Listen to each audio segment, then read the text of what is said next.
Hello friends, ઓક્ટેટ live સ્કૂલમાં આપનું સ્વાગત છે. નિશ્ચયકની સફર કરી રહ્યા છીએ. ગયા લેક્ચરમાં આપણે નિશ્ચયકના ગુણધર્મો જોયા હતા, અલગ અલગ સંકેતો શીખ્યા અને એ સંકેતનો ઉપયોગ કરી નિશ્ચયકનું વિસ્તરણ કર્યા સિવાય તેનું આપણે મૂલ્ય મેળવતા શીખ્યા. એમાં સૌથી અગત્યનો એક સંકેત હતો, એટલે કે કોઈપણ હાર અથવા સ્તંભને કે વડે ગુણી બીજી હાર અથવા સ્તંભમાં ઉમેરવામાં આવે તો નિશ્ચયકનું મૂલ્ય બદલાતું નથી. અને બે પરિસ્થિતિમાં નિશ્ચયકનું મૂલ્ય શૂન્ય થતું હતું. કઈ બે પરિસ્થિતિ હતી? તો કે જ્યારે કોઈ પણ બે હાર અથવા સ્તંભના ઘટકો સમાન હોય એ સમયે નિશ્ચયકનું મૂલ્ય શૂન્ય થતું હતું. અને બીજી પરિસ્થિતિ તો કે નિશ્ચયકની કોઈ પણ એક હાર અથવા સ્તંભના બધા જ ઘટકો શૂન્ય હોય ત્યારે પણ નિશ્ચયકનું મૂલ્ય શૂન્ય થતું હતું. તો આજે એ જ નિશ્ચયકમાં ફરી પાછું આગળ વધવું છે.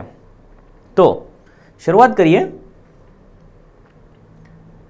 તો ત્રિકોણનું ક્ષેત્રફળ. હવે ત્રિકોણનું ક્ષેત્રફળ આપણે 10માં 11માં શીખી ગયા છીએ. ત્રિકોણનું ક્ષેત્રફળ ઘણી બધી રીતે મેળવી શકાય છે, પરંતુ આજે આપણે નિશ્ચયકની મદદથી ત્રિકોણનું ક્ષેત્રફળ મેળવવાના છીએ. તો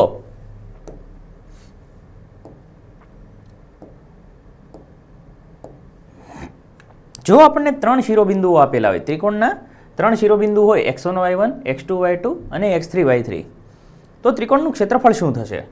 તો ત્રિકોણનું ક્ષેત્રફળ ડેલ્ટા બરાબર 1/2 x1 y1 1, x2 y2 1, x3 y3 1. આ તેનું ત્રિકોણનું ક્ષેત્રફળ કહી શકાય. આ જ ક્ષેત્રફળને જો થોડું હજી વધારે સ્પેસિફાઈ કરવું હોય તો એવું કહી શકીએ કે ડેલ્ટા બરાબર 1/2 માનાંકમાં d. તો જ્યારે પણ ગણતરી કરતા હોઈએ એ સમયે સૌથી પહેલાં આપણે શિરોબિંદુની મદદથી ડીનું મૂલ્ય મેળવી લઈશું અને એ ડીને આપણે ડેલ્ટાની અંદર મૂકી દઈએ તો આપણને ત્રિકોણનું ક્ષેત્રફળ મળે છે. ત્યારબાદ અમુક નોંધ છે, એટલે કે ક્ષેત્રફળ જ્યારે આપેલું હોય ત્યારે નિશ્ચયકના ધન અને ઋણ બંને મૂલ્યનો ઉપયોગ થાય છે. હવે ઘણી વખત એવું બને છે કે શિરોબિંદુઓની અંદર કોઈ અજ્ઞાત આપેલો હોય અને એ અજ્ઞાતનું મૂલ્ય શોધવાનું હોય છે અને આપણને ક્ષેત્રફળનું મૂલ્ય આપેલું હોય, તો આવા સમયે આપણે જે ડીનું મૂલ્ય મળે છે એ પ્લસ અને માઇનસ તરીકે લઈશું કે જેથી અજ્ઞાતની બે વેલ્યુ આપણને મળી શકે. ત્યારબાદ છે કે જો ડેલ્ટા 0 થાય તો ત્રણેય બિંદુઓ સમરેખ હોય છે. આપણે જાણીએ છીએ કે સમરેખ બિંદુઓ હોય, એક જ રેખા પર આવેલા બિંદુઓ હોય એ ત્રિકોણ બનાવતું નથી. તેથી જો આપણને સાબિત કરવાનું પૂછે કે સાબિત કરો કે આપેલા બિંદુઓ સમરેખ છે, તો આપણે શું સાબિત કરીશું કે તેનું ક્ષેત્રફળ 0 છે. તો ક્ષેત્રફળ 0 હશે તો બિંદુઓ આપોઆપ સમરેખ છે તેવું સાબિત કરી શકીએ આપણે. ત્યારબાદ છે કે બે બિંદુઓમાંથી પસાર થતી રેખાનું સમીકરણ મેળવવાનું છે. ધોરણ 11ની અંદર આપણે રેખાના સમીકરણો ઘણી બધી રીતે મેળવ્યા, પરંતુ હવે એ જ રેખાનું સમીકરણ આપણે નિશ્ચયકની રીતે મેળવવાનું છે. તો જ્યારે બે બિંદુઓ આપેલા હોય ત્યારે નિશ્ચયકની મદદથી આ સૂત્રની મદદથી આપણે સમીકરણ મેળવી શકીએ છીએ. xy1, ત્યારબાદ પેલું બિંદુ લેવાનું x1 y1 1 અને ત્યારબાદ છે x2 y2 1. તો આ સમીકરણની મદદથી આપ રેખાનું સમીકરણ મેળવી શકો છો. નીચે આપેલા શિરોબિંદુવાળા ત્રિકોણનું ક્ષેત્રફળ શોધો. તો સૌથી પહેલાં આપણને શિરોબિંદુ આપ્યા છે તો આપણે કેપિટલ ડીનું મૂલ્ય મેળવીશું. તો ડી બરાબર 1 0, યાદ કરો x1 y1 1 એટલે અંતમાં 1 આવશે. એ જ પ્રમાણે 6 0 1 અને 4 3 1. તો આ થઈ ગયો ડી. હવે આપણે જાણીએ છીએ કે ડીને સરળતાથી ઉકેલવા માટે જે આર અથવા સ્તંભમાં મેક્સિમમ 0 હોય તેનો આપણે ઉપયોગ કરીશું. તો અહીંયા જોઈ શકો છો કે બીજી સ્તંભમાં બે 0 છે, તો 0 વાળું મૂલ્ય 0 જ થશે. ડાયરેક્ટ 3થી શરૂ થશે, તો 3 એ વિકર્ણ પર નથી એટલે -3 કરીને આપણે લખીશું, કટ થઈ જશે. તો 1 એકા 1 -6 એકા 6, તો -3 અને કૌંસમાં -5 એટલે 5 તેરી 15. તો ત્રિકોણનું ક્ષેત્રફળ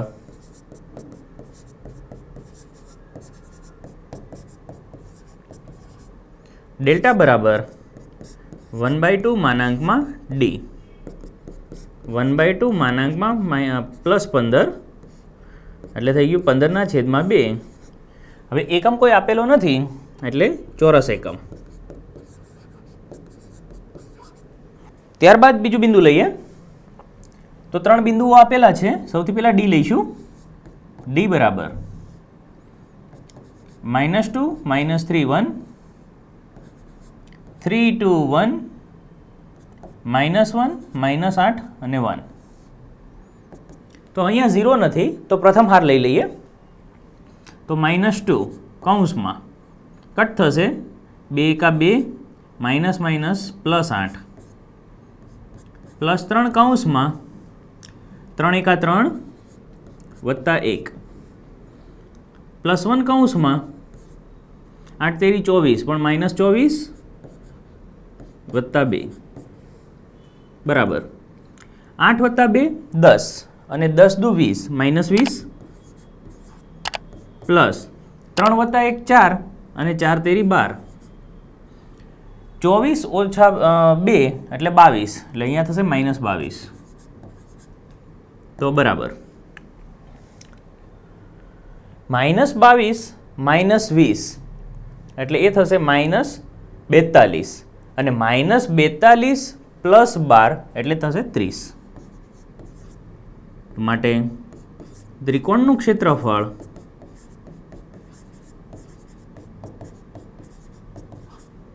ડેલ્ટા બરાબર 1/2 mod ડી, 1/2 માનાંકમાં 30 એટલે કે 15 ચોરસ એકમ. તો આ પ્રમાણે જ્યારે બિંદુઓ આપેલા હોય ત્યારે આપણે ત્રિકોણનું ક્ષેત્રફળ મેળવી શકીએ છીએ. સાબિત કરો કે બિંદુઓ સમરેખ બિંદુઓ છે. તો હમણાં જ આપણે વાત કરી કે જો બિંદુઓ સમરેખ હોય તો તેનો નિશ્ચયક 0 આવવો જોઈએ. તો નિશ્ચયકમાં લઈ લઈએ. a b + c 1 b c + a 1 c a + b 1. સાદુરૂપ આપીએ તો કોલમ 1 ને 1 વડે ગુણી અને કોલમ 2 માં ઉમેરી દઈએ છીએ આપણે. તો કોલમ 1 ને પ્લસ કરીએ છીએ કોલમ 2 માં બરાબર. તો a b c અહીંયા a + b + c a + b + c a + b + c 1 1 અને 1. આપ જોઈ શકો છો કે અહીંયા a + b + c કોમન લઈ શકાય છે. તો કોલમ 2 ને 1/a + b + c કહી શકીએ. તો બરાબર a + b + c બહાર આવી જશે. નિશ્ચયકની અંદર abc 1 1 1 અને 1 1 1 ઇક્વલ ટુ હું 0 લખી શકું છું. શા માટે? કારણ કે આપણે જાણીએ છીએ કે બંને સ્તંભના ઘટકો સમાન છે. તો કે C2 = C3. તેથી નિશ્ચયકનું મૂલ્ય 0 થાય અને નિશ્ચયકનું મૂલ્ય 0 થાય છે તેથી ત્રિકોણનું ક્ષેત્રફળનું મૂલ્ય 0 થશે. તો માટે ડેલ્ટા બરાબર પણ 0 થશે. માટે આપેલ બિંદુઓ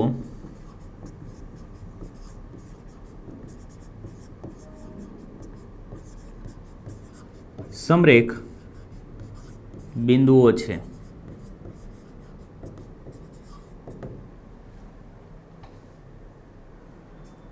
K0 4 અને 0 to 0 બિંદુવાળા ત્રિકોણનું ક્ષેત્રફળ 4 ચોરસ એકમ હોય તો કેનું મૂલ્ય શોધવાનું છે. તો સૌથી પહેલાં ડી લઈશું. તો ડી બરાબર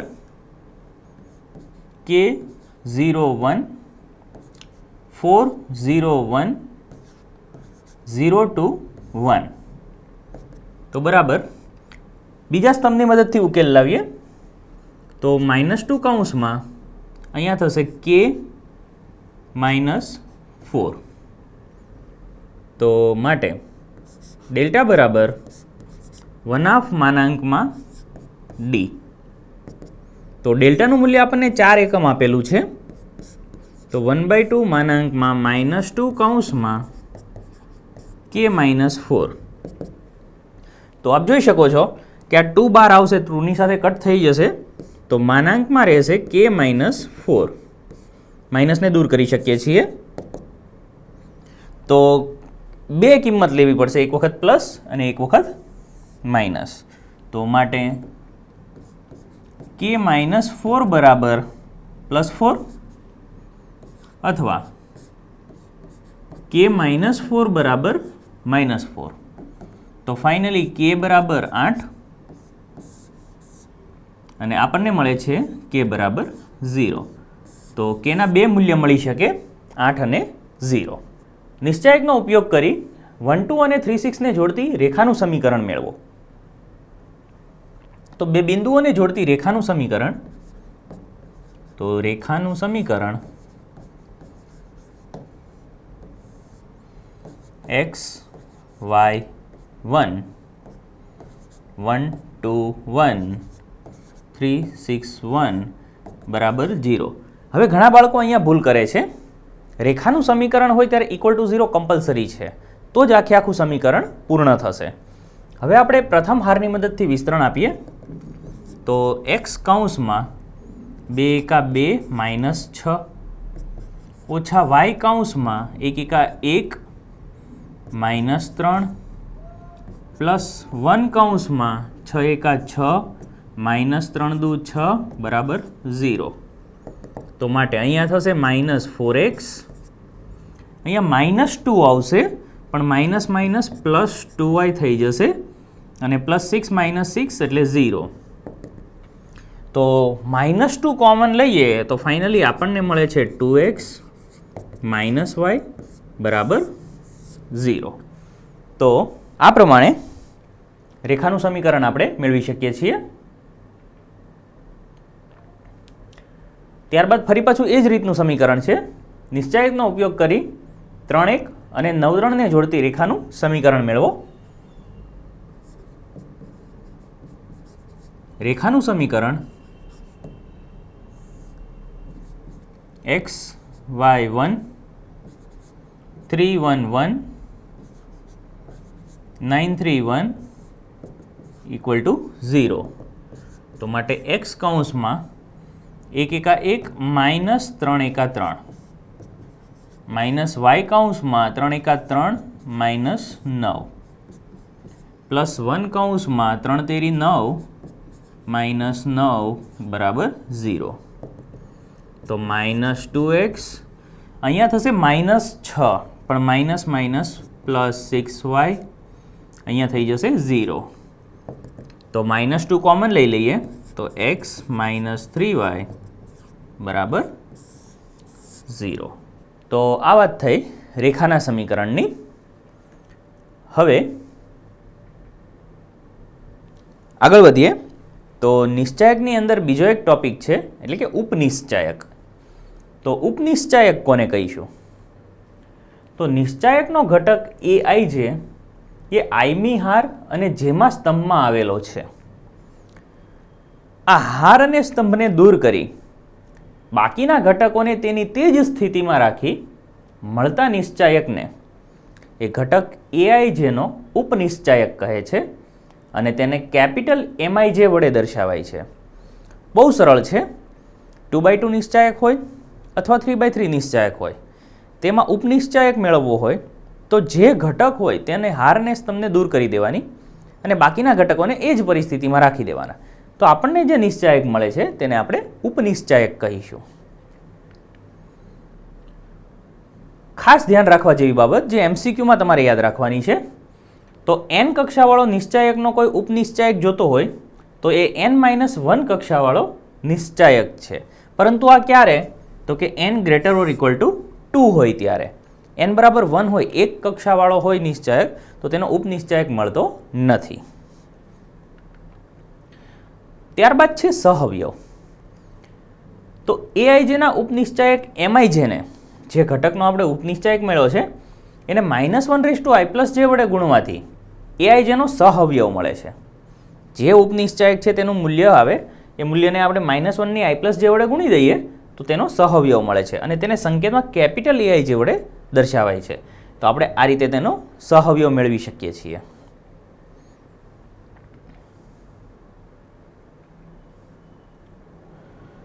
હાર અથવા સ્તંભના ઘટકોને હવે આપણી પાસે સહઅવયવ હોય અને ઉપનિશ્ચાયક હોય તો કઈ રીતે આપણે તેના ઉપયોગથી નિશ્ચાયકનું મૂલ્ય ડાયરેક્ટ મેળવી શકીએ છીએ?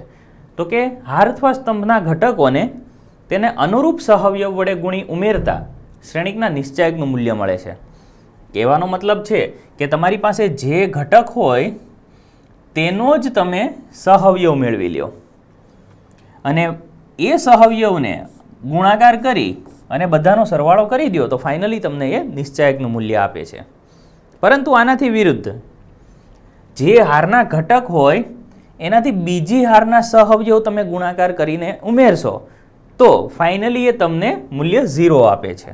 એટલે કે એ જે નિશ્ચાયકનું મૂલ્ય થતું હશે એનું મૂલ્ય તમને 0 આપી દેશે.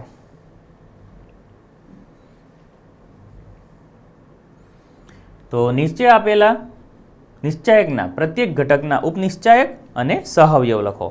તો અહીંયા આપણે ઉપનિશ્ચાયક એટલે કેપિટલ M વડે દર્શાવીશું અને સહઅવયવને કેપિટલ A વડે દર્શાવીશું. તો સૌથી પહેલાં ઉપનિશ્ચાયક લઈએ તો M11 થશે બરાબર.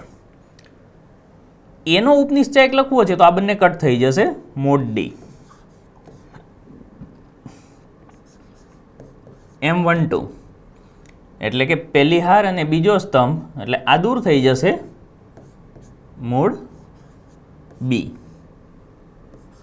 ત્યારબાદ M21 એટલે મોડ C અને M22 એટલે આ કટ થઈ જશે મોડ A.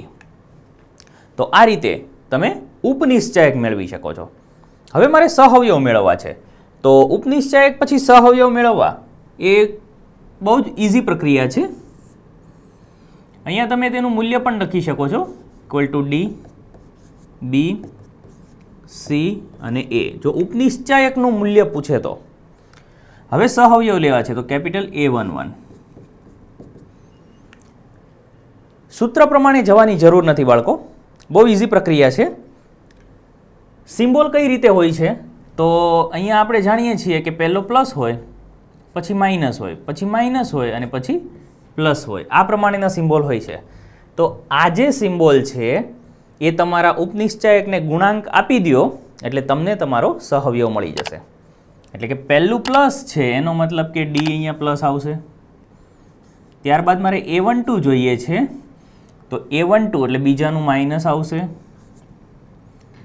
ત્યારબાદ A21 જોઈએ છે તો A21 એટલે -C થશે અને A22 જોઈએ છે તો A22 એટલે ફરી પાછું પ્લસ થશે.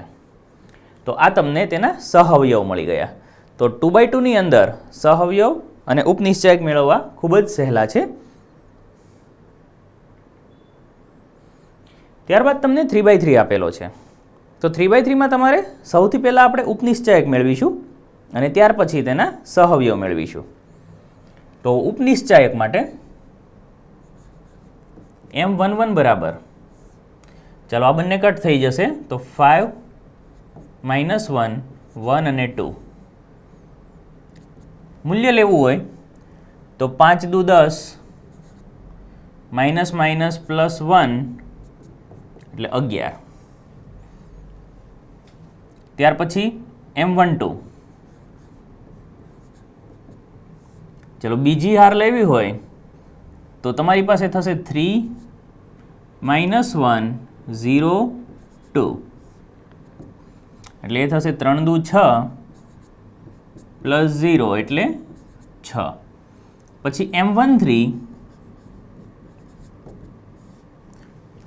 તો 3 5 0 1 3 5 0 1 તો 3 એકા 3 -0 એટલે 3. ત્યારબાદ આવશે M21 તો M21 એટલે આ કટ થઈ જશે 0 4 1 2, તો 0 -4 -4. m22, તો m22 માટે થશે 1 4 0 2 ઇક્વલ ટુ 2 એકા 2 -0 એટલે 2. m23 ઇક્વલ ટુ, તો m23 એટલે 1 0 0 1, 1 એકા 1 -0 એટલે 1. ત્યારબાદ થશે m31, તો m31 માટે કટ થઈ જશે 0 4 5 -1 equal to 0 -20 equal to -20. m32, તો m32 માટે 1 4 3 1, અહીંયા 1 4 3 1, તો 1 એકા 1 -4 તેરી 12 -11 અને m33 બરાબર 1 0 3 5, તો 5 એકા 5 -0 એટલે 5. તો આ થયા દરેક ઘટકના ઉપનિશ્ચાયક. હવે આપણે તેના સહઅવયવ મેળવવા છે, તો બહુ જ સરળ પ્રક્રિયા છે. અહીંયા સિમ્બોલ કઈ રીતે આપણે યુઝ કરતા હતા, તો વિકર્ણના ઘટકો પ્લસ હતા, minus plus minus plus minus અને પ્લસ માઇનસ પ્લસ. તો જે વિકર્ણના ઘટકો છે તેના સહઅવયવ પ્લસ રહેશે, એ સિવાયના જે 4 ઘટકો છે તેના સહઅવયવ માઇનસ થશે. તો લખી શકીએ કેપિટલ A11 એટલે 11, A12 એટલે -6 થઈ જશે, અને A13 એ પ્લસના પ્લસ રહેશે, A21 એટલે -+4 થશે, A22 એટલે 2 રહેશે, અને A23 ફરી પાછા માઇનસ થશે, A31 એટલે -20, A32 એટલે +11 થઈ જશે, અને A33 એટલે 5 રહેશે. તો આ હતું બાળકો સહઅવયવ અને ઉપનિશ્ચાયક. બહુ જ સરળ છે. ઉપનિશ્ચાયકમાં જે ઘટક હોય તેની હારનેસ તમને દૂર કરી દેવાનો છે. સહઅવયવની અંદર એ જે મૂલ્ય મળે છે એનું એ જ મૂલ્ય છે, પરંતુ માત્ર ફેર કેટલો છે, તો કે વિકર્ણના ઘટકોને પ્લસ રાખવાના છે, એ સિવાયના જે ઘટકો છે તેને માઇનસનો ગુણાકાર કરવાનો છે. તો આ વાત થઈ ઉપનિશ્ચાયક અને સહઅવયવ. અને તેની આગળ આપણે શીખ્યા ત્રિકોણનું ક્ષેત્રફળ અને રેખાનું સમીકરણ, જેને નિશ્ચાયકની મદદથી આપણે મેળવ્યું. તો આ વિડીયોમાં જો તમને કોઈ ડાઉટ હોય તો કમેન્ટ સેક્શનમાં મોકલી શકો છો, અને જો તમને આ વિડીયો ગમ્યો હોય તો લાઇક કરો, શેર કરો અને સબસ્ક્રાઈબ કરો, અને અમારા આવનારા વિડીયો માટેની પ્રતીક્ષા કરો, જે જલ્દી તમારી સમક્ષ હાજર થશે. Thank you.